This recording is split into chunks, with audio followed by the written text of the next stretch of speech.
Hello and welcome back to my channel. My name is Chantel and today I'm going to be doing a little bit of a review slash discussion of Jane Austen's Mansfield Park. This is one of her main 6 novels that she wrote in her lifetime, and this was the group read for Jane Austen July this year. So I completed reading this novel and I want to talk about it a little bit. So that's what we're going to be doing today. So I'm not going to be holding the book up for the entire video because that seems silly to me. But I'm going to show you at least the copy that I read, which is this Barnes & Noble Classics edition from probably a while ago. This is a relatively old edition, but yeah. This is the book that I read and we'll be talking about. So, yeah, if you're not familiar with the plot of Mansfield Park, a lot of people aren't, I think, today, because Mansfield Park is probably the least well-known of Jane Austen's novels in our current sort of cultural milieu, right? It has not remained nearly as popular as pretty much every other one of Austen's novels. It is arguably the least popular of her novels, and it is therefore sort of the least well known, and it doesn't get adapted very often either, certainly not nearly as much as like Pride and Prejudice does. But the plot of Mansfield Park basically is that our main character, Fanny Price, is a poor relation, and she is sent to live with her wealthy cousins at Mansfield Park, their home, and she's raised with them and grows up with them, and she sort of observes the vicissitudes and relationship issues that her cousins kind of have, especially when this pair of siblings, Mary and Henry Crawford, come into the neighborhood, and they're like city people with very sort of cosmopolitan tastes, and what you end up with is a kind of urban versus rural clash of ethics and morality and societal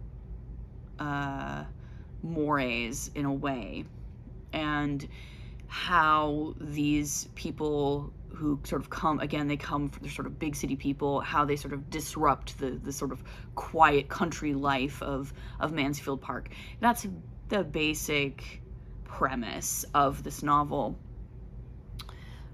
So I read it. This was the first time that I'd ever read this. This is the only Jane Austen novel that I had not previously read, and so now I've read it, which I'm very glad to have read it. Certainly, Mansfield Park is definitely a Jane Austen novel. It reads like the other Jane Austen novels. It contains a lot of her, very well-known kind of wit and her sort of sharp observational skills, and the ways in which she describes many of the characters are often still very funny and critical. She takes kind of a critical lens to certain sort of types of people in this little world or milieu, and examines them critically. And so in that sense, it is definitely very much a Jane Austen novel. However, I can definitely understand why Mansfield Park is simply not as popular as her other novels have continued to be. First and foremost, it's just not as funny as a Pride and Prejudice or an Emma or Northanger Abbey. It's just not as funny. It's still, it's still definitely got a lot of social commentary and a lot of wit, and there are definitely moments that kind of made me chuckle, but it's not nearly as funny as her more comedic, more satirical novels. So I think that's one big factor in why we're just not getting as much popularity out of Mansfield Park. Also, I think possibly the biggest factor in this lack of popularity into the present day just has to do with the fact that the plot of Mansfield Park is,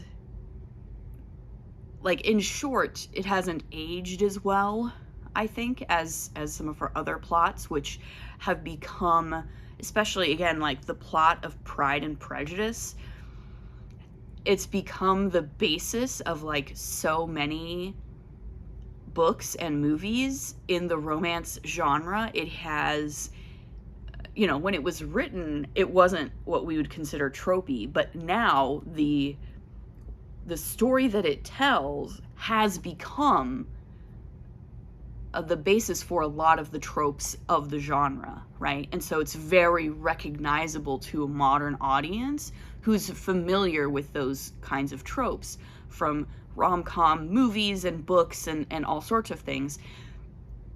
And so it's very easy to apply those tropes back to a novel like Pride and Prejudice. Mansfield Park doesn't have any of that, right? Mansfield Park doesn't have any of that. And in fact, a lot of the plot points of Mansfield Park are really embedded in a cultural context that just doesn't exist anymore, and that is very alien to our current set of social and cultural mores. So the big example of this that is kind of a centerpiece of the novel is there's this point at which several of our main characters decide that they're going to put on an amateur play at their house for their friends, and our main character Fanny and our sort of significant primary male character, her cousin Edmund, are immediately disapproving of this, right? And both of them fundamentally feel, especially Fanny, who is she's our protagonist. She's the one that we're supposed to sort of use as our guide in this world. She feels this is very wrong. It's very wrong for these young, well-bred people, especially the ladies, her cousins, her female cousins, Mariah and Julia, to be involved in this amateur theatrical, right? She's very opposed to this, like, on moral grounds. And as the reader, we're expected to agree with her, right? It's pretty obvious that, in this case at least, Fanny is reflecting an opinion that is supposed to be shared by the reader.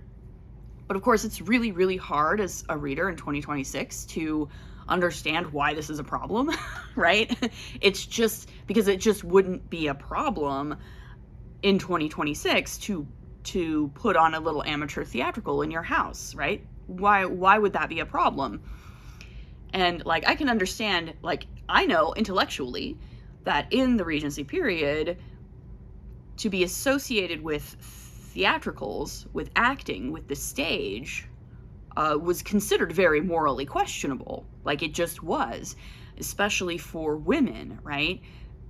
Women on the stage were often basically considered to be no better than sex workers, right? You were basically, in fact, many women on the stage were also courtesans, right? That's what they were. That's what they did. There was a cloud of this sort of sexual deviance around just the very idea of being on the stage and performing and putting on a theatrical performance that made it very morally questionable for a young, well-bred Englishwoman to be involved in it, even in an amateur way, even at home. To put herself forward like that is just considered very morally questionable in the context of Regency England.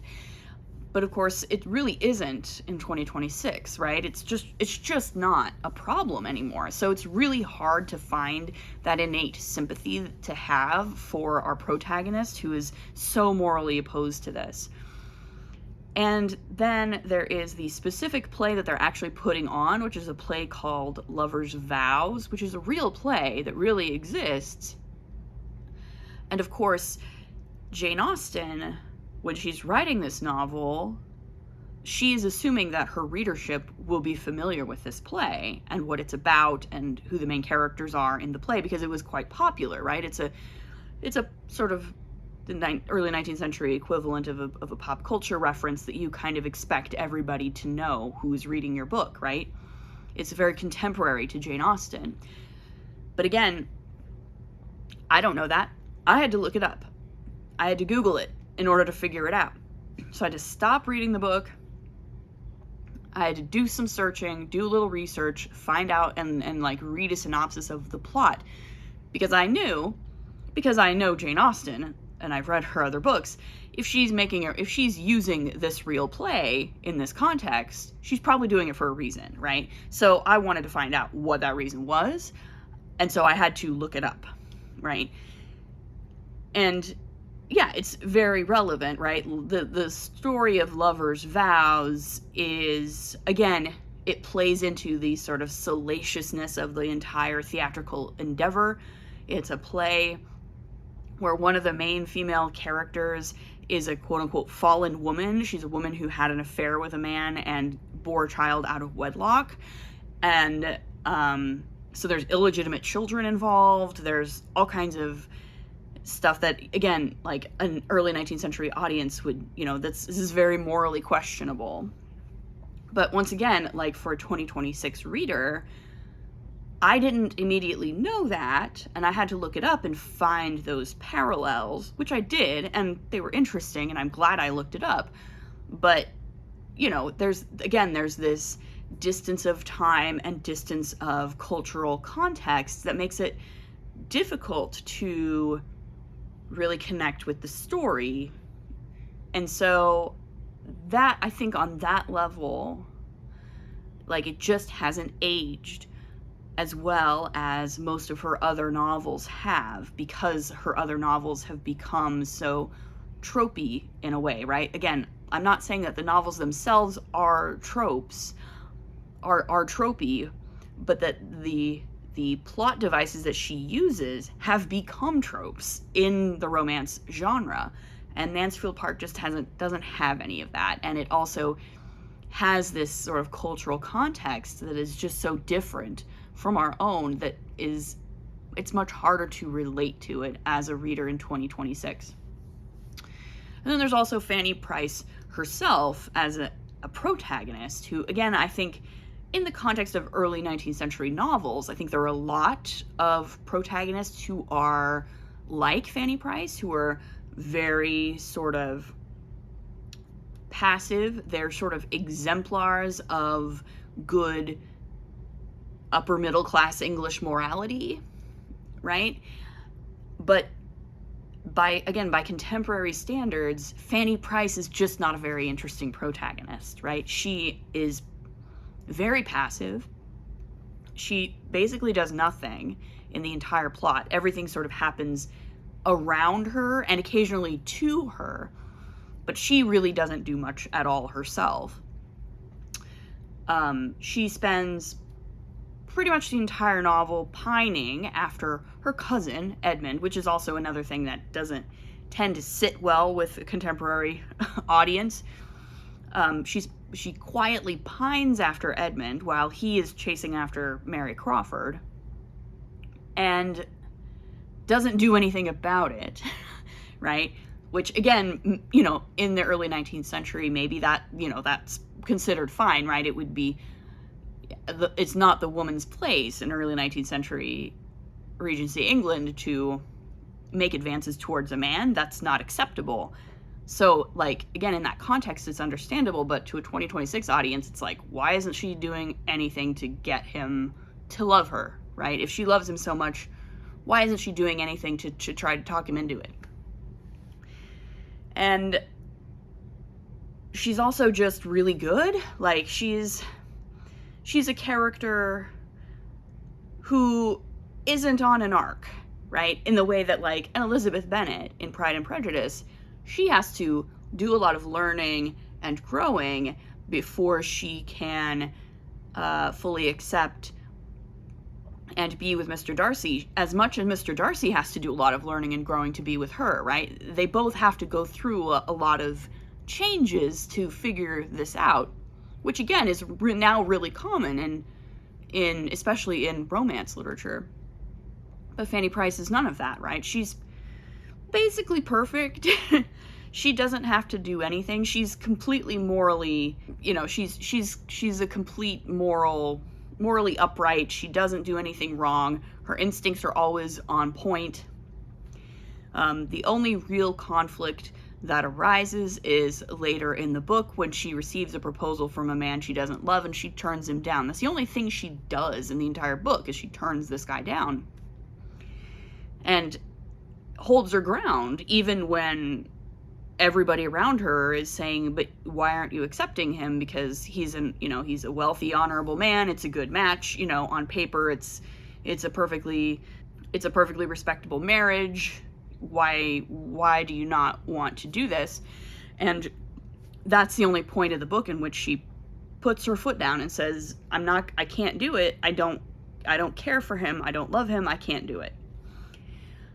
And of course, she's completely vindicated by the end of the novel and justified in her decision not to. But yeah, so as a protagonist, again, Fanny Price is just sort of the antithesis of everything that a contemporary reader probably wants in a protagonist. Certainly, she's the antithesis of kind of what I want in a protagonist, right? So I did find the novel very interesting. I'm glad I read it. But I have to agree that it's not my favorite, right? It's just not my favorite Jane Austen novel. I think there's a lot of layers to it, and I can understand why, scholars of Jane Austen are into it and are writing monographs about it and whatnot, and doing lots of analysis of it, because there's clearly a lot of layers to it. But in terms of its actual popularity with readers, I can totally understand why it's not as popular. Nonetheless, I'm glad that I read it. I'm glad that Jane Austen July this year chose this novel as the group read, because now I can say that I've read all of Jane Austen's novels. And yeah, I'm always happy to read a Jane Austen in July. That's something that I will undoubtedly continue to do going forward. So yeah, that's my thoughts on Mansfield Park by Jane Austen. Let me know in the comments below what you think of Mansfield Park if you've read it.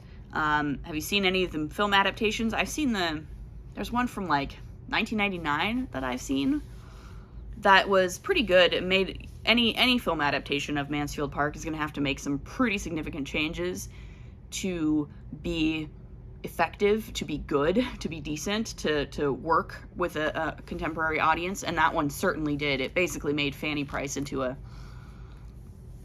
almost a Jane Austen-like character. They turn her into a writer, someone who actually is writing down everything she observes, and she's a lot more active. But yeah, just let me know in the comments below what your thoughts are. Like this video if you liked it, subscribe if you want to see more, and we'll see you in the next one.